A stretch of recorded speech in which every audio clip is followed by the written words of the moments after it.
Intangiriro igice cya 45. Yozefu yibwira bene se. Nuko Yozefu ananirwa kwiyumanganya imbere y'abagaragu be bose, avuga aranguruye ati nimusohora abantu bose.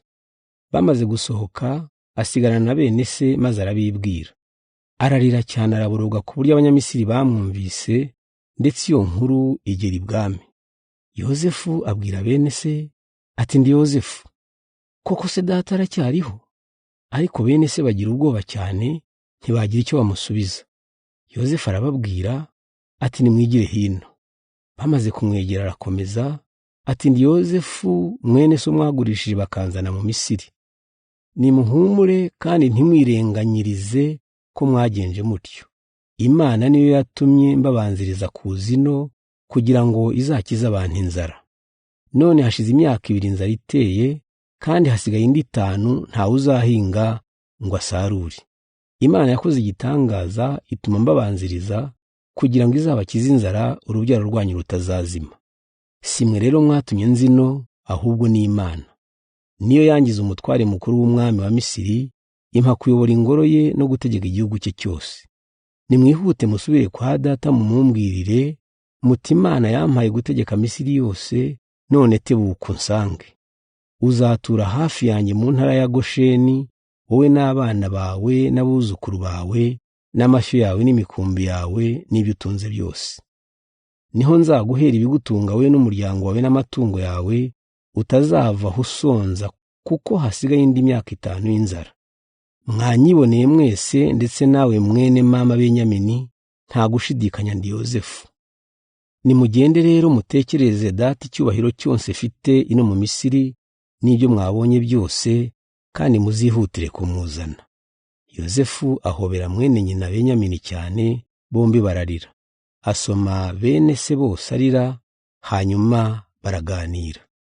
Yakobo atumirwa mu Misiri. Inkuru y'uko bene se wa Yozefu baje mu Misiri igeze ibwami, umwami n'ibyegera bye barabyishimira. Umwami abwira Yozefu ati bwira bene so bahekesha indogobe imitwaro yabo, maze basubire muri Kanani, bazagarukane na so n'imiryango yabo, maze bazi wanjye.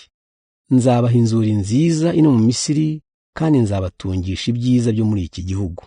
Ubabwire kandi uti nimujyana amagare kugira ngo azazana abana banyu n'abagore banyu na so, maze mugaruke mu Misiri. Ntimuzababazwe n'ibyo mutazashobora kuzana, kuko ibyiza byose bya Misiri bizaba ari ibyanyu. Bene Yakobo babigenza uko umwami yabivuze. Yozefu abaha ya magare, abaha n'impamba. Bose abaha imyambaro yo guhindura, ariko Benyamini amuhikubye 5 iy'abandi, amuha n'ibikoroto 300 by'ifeza. Yoherereza se indogobe 10 zihetse ibintu byiza byo mu Misiri, n'indogobe 10 z'ingore zihetse ingano n'imigati, n'ibindi se yagombaga kugira impamba. Nuko yihanangiriza bene se ati ntuzatonganire mu nzira, maze abasezeraho baragenda. Bava mu Misiri basubira muri Kanani. Bageze kwa se Yakobo, baramubwira bati Yozefu aracyariho, ndetse n'umutegetsi mu gihugu cyose cya Misiri. Nyamara Yakobo arumirwa ntiyabyemera.